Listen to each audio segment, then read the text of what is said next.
second slot of this 7th BE-AM Symposium, and it's now my duty to introduce Martin Schmitz. He's working as a computer scientist, as postdoc computer scientist at TU Darmstadt, researcher at the Taylor Corporation Lab in human-computer interaction. And his current research interest, as I find it when I start Googling him and stalking, mixed haptics, mixed reality haptics and fabrication. And that's what his title, the title of his presentation is also adding forward. It's from atoms to bits, not voxels, bits. 3D printed human computer interfaces. Martin, floor is yours. Where is he? Thanks. Here I am. So, can you see the screen? Yes, it works. Perfect. So yeah, thank you for the kind introduction and also for the invitation to speak in another research domain as a computer scientist. Yes, it's a different domain. Yeah, it's always a nice opportunity to get some new thoughts and ideas from another domain. So as you said, my name is Martin, and I'm heading the computer interaction group at the Taylor Corporation Lab of TU Darmstadt.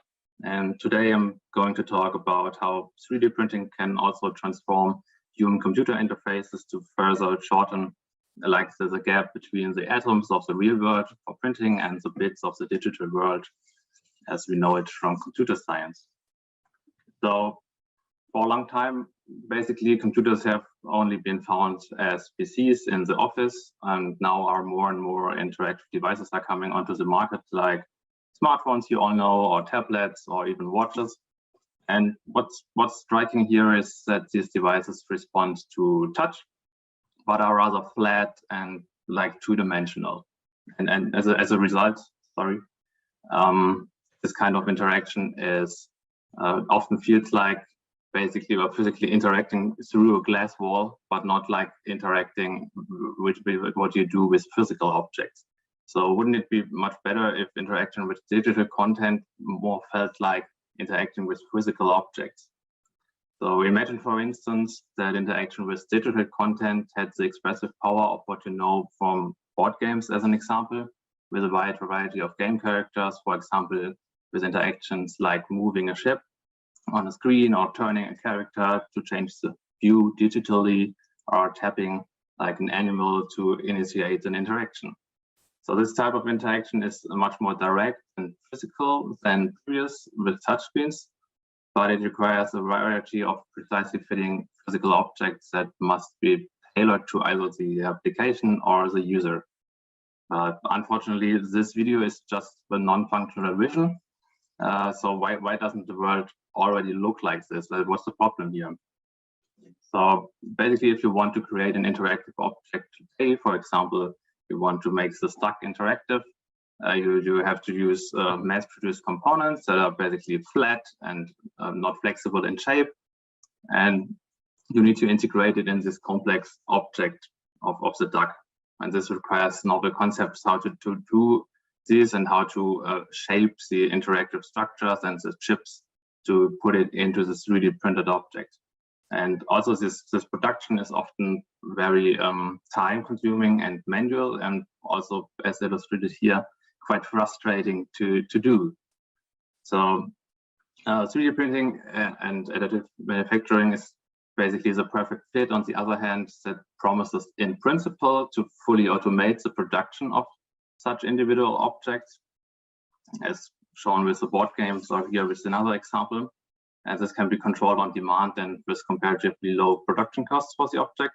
And at the same time, a wide variety of materials, such as conductive or deformable materials, exist, so they can be combined in almost any complexity in the object. However, like 3D printing today is still often limited to passive objects. They can be very complex, and that's a good thing, but the objects themselves are often passive, out of plastic, metal, or concrete. And at the same time, modeling and the printing requires expert knowledge in designing, which needs to be trained over years. It's nothing a normal user can do easily. So how do we envision the future of creating 3D printed interactive objects? So basically imagine you have an idea in your head. An object should play a melody on touch, for example. So how do you do that? What's different now compared to a mass-produced device that you buy in the store? So based on interaction concepts that we worked on, such as touching or moving an object, you can personalize any 3D object in a simple design tool according to your wishes and provide it with interactivity that fits exactly what you need or what your application requires. So for instance, you have loaded the 3D model of the object from the internet or created it yourself by means of 3D scan. And when you are finished, the object is then printed fully automatically according to your wishes. So all algorithms and stuff in the background is handled automatically. And for example, it perfectly fits to your hand or to any use case. And then we envision like two different kinds of user scenarios. The first one is the so-called on-screen controls. So this means that the objects function as an extension of existing interactive touchscreens. So what you know from smartphones or tablet or even wall-sized displays, as illustrated here. And this approach has the charm that the object is ready to use without further assembly.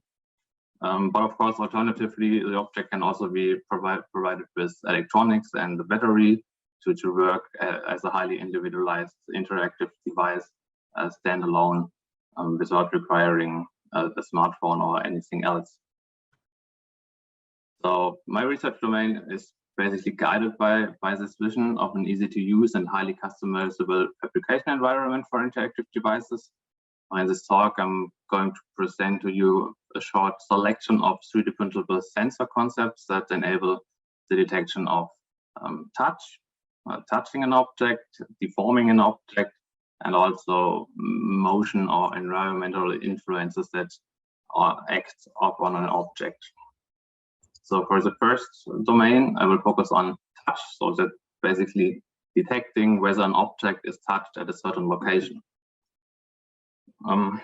As shown at the beginning, of course, it's an important interaction with the board games that you can detect touching on an object, like here illustrated with its chest.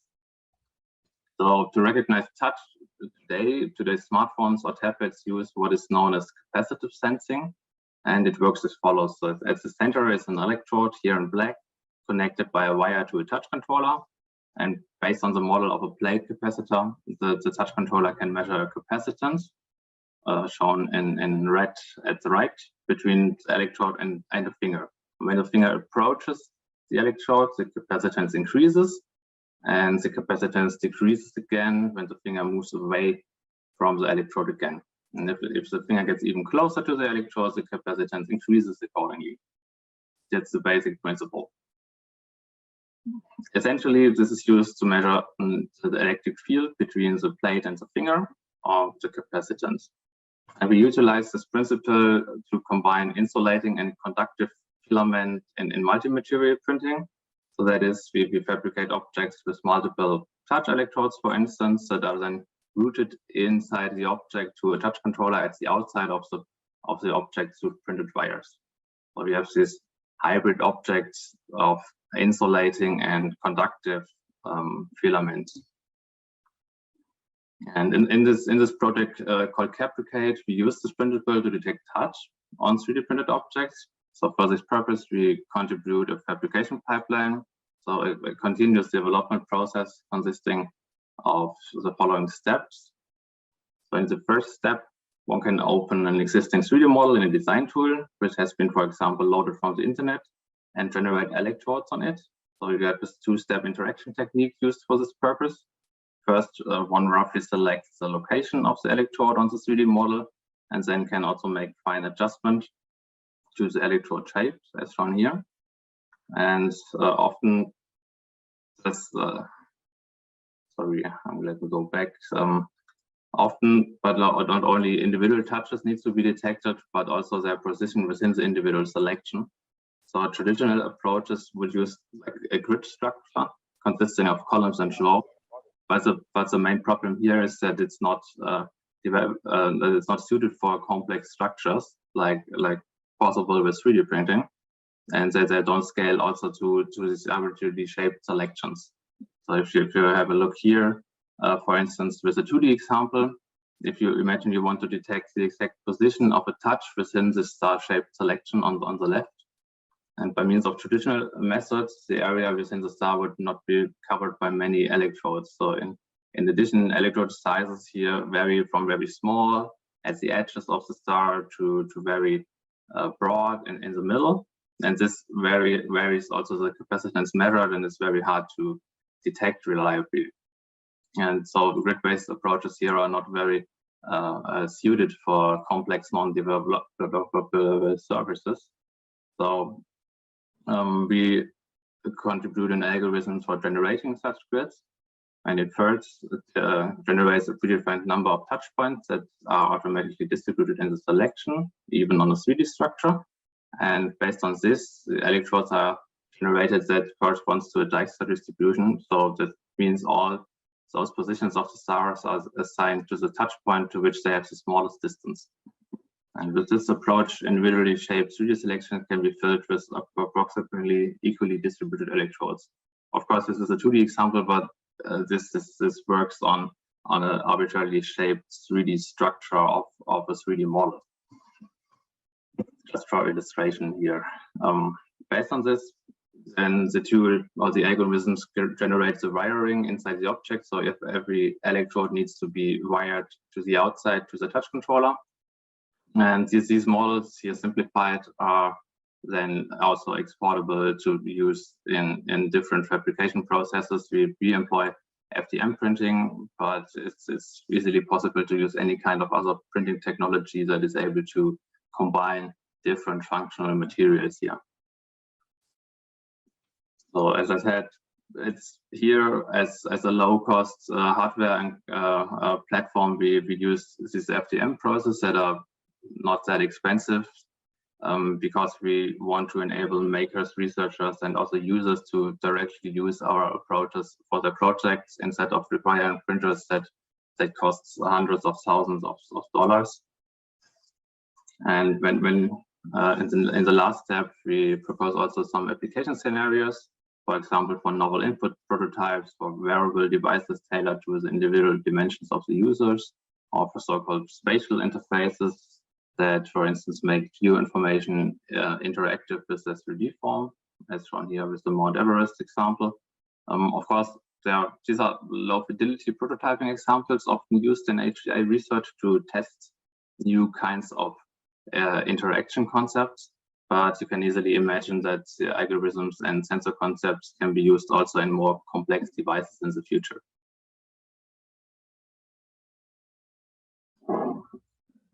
Research in human-computer interfaces also investigates how deformations of objects can be used to extend the limited expressiveness of touch, because touch is only binary, like you touch or not. So we try to investigate more expressive ways to interact with the computer.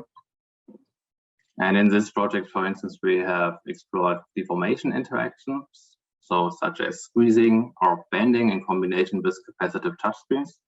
And these can significantly increase the expressiveness of interactions for many application scenarios by offering additional degrees of freedom, such as bending the tree or squeezing the other tree.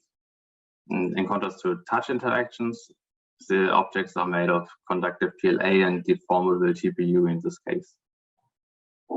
So to detect these and other deformations, we propose 3 different measurement principles. In spatial deformations, it uses the position of the several touch points at the bottom here in black to determine the deformation when you press it. In surface deformation, we use the pressure-induced distance of a finger to the electrode.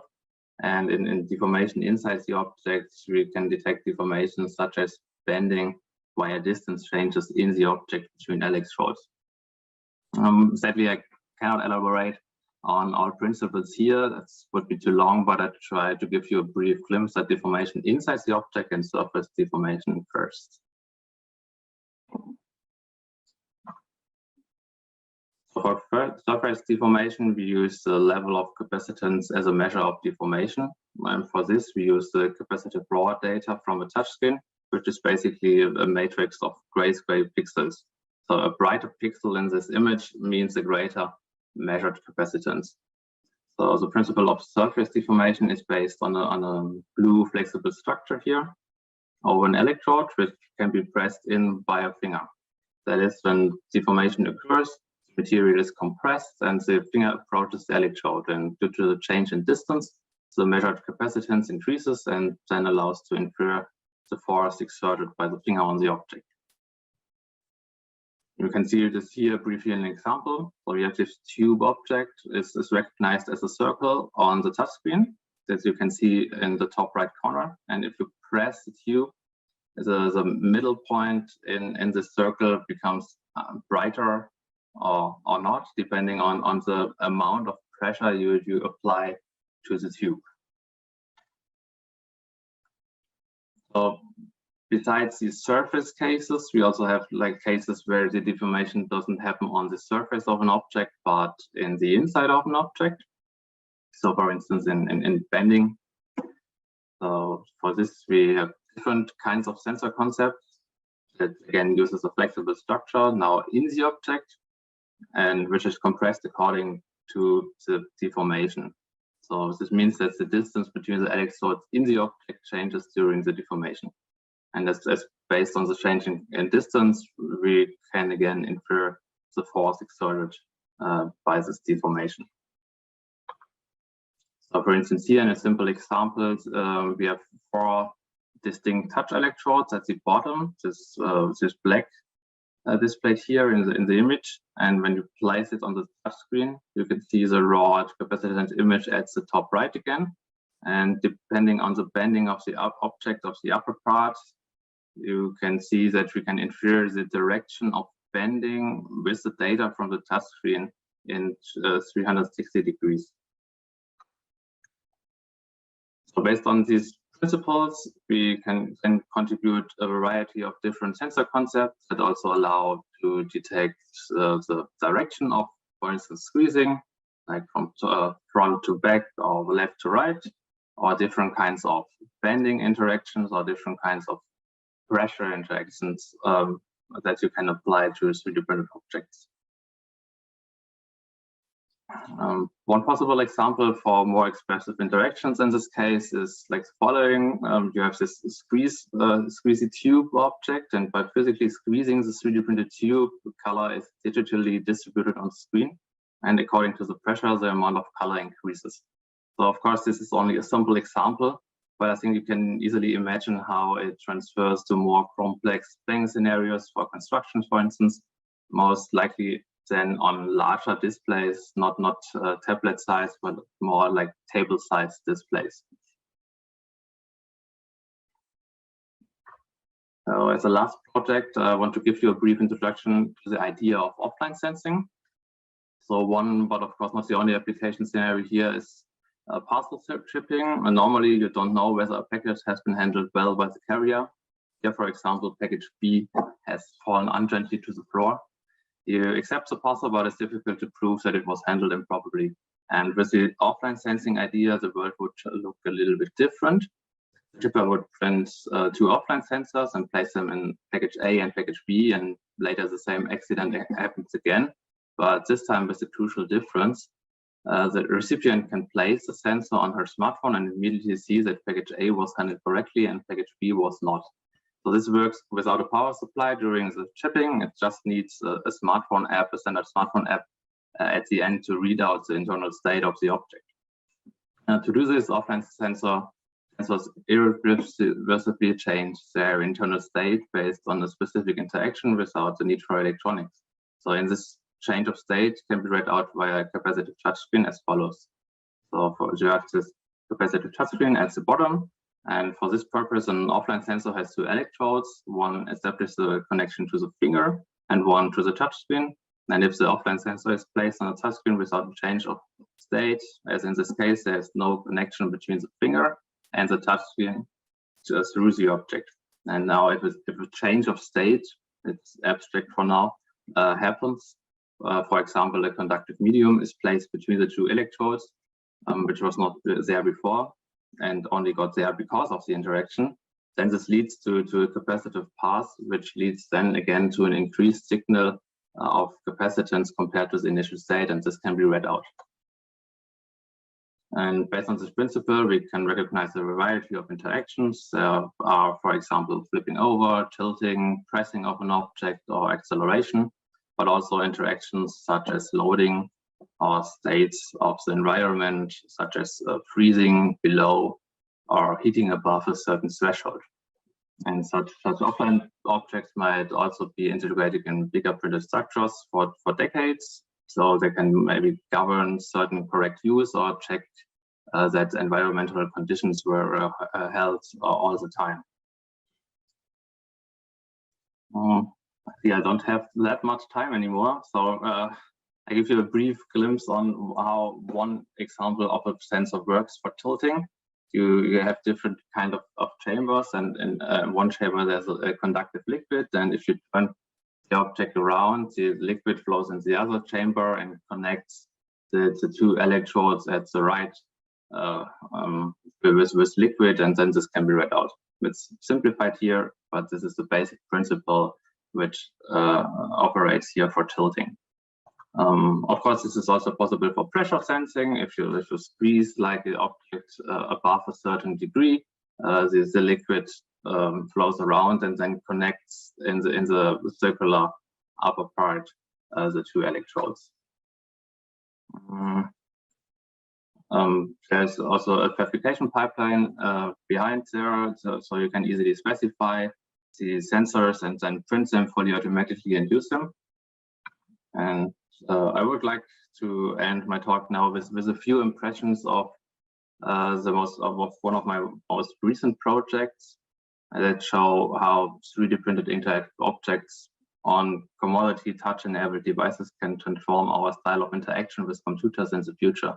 So all objects shown here are 3D printed, but in a single pass without requiring any additional assembly or internal electronics. So all sensing and processing happens outside of the object inside the touchscreen. And I think this example quite neatly illustrates that AM is perfectly suited to further fuse the digital world of bits on the one hand and the physical worlds of atoms together. And this allows highly customized interactions that are specifically tailored to the needs of users or application scenarios and offer great potential for more expressive and direct and natural interaction with computer systems in the future. So thanks for listening, and if you want to contact me, feel free to visit my website at schmitz.org, and I'm happy to answer any questions. Thank you. Thank you. I do a quick one as we were a bit behind schedule. You have one with free, money doesn't count. What do you want to get printed for this interaction in our built environment, in our buildings? What was your first idea of where would this help to use our buildings better? Inside the building, what's the most obvious thing is like before in the construction and in the design. I guess this could be huge to print different parts of smaller architectural structures and to combine them on a touch screen, like to place in an environment, or use it with augmented or virtual reality. So I guess it can vastly transform the way you do like the steps before the actual construction. Inside the building, I think that's the reason why I thought I need to present this offline sensing idea in principle, because they're specifically equipped without electronics and without anything that needs a power supply. So you can place them in a wall or in a building, and it could govern if it's heated up or not heated up, or if it's statically used well. So I think this smart sensing structures inside buildings that don't need electronics during the detection is a great potential here. I fully buy in. Tracking, say, the action of a building for a long period, and as I don't need any electricity, any current, that could last for 50 years. Mm-hmm. And you then could track certain impact. That would be really an interesting one.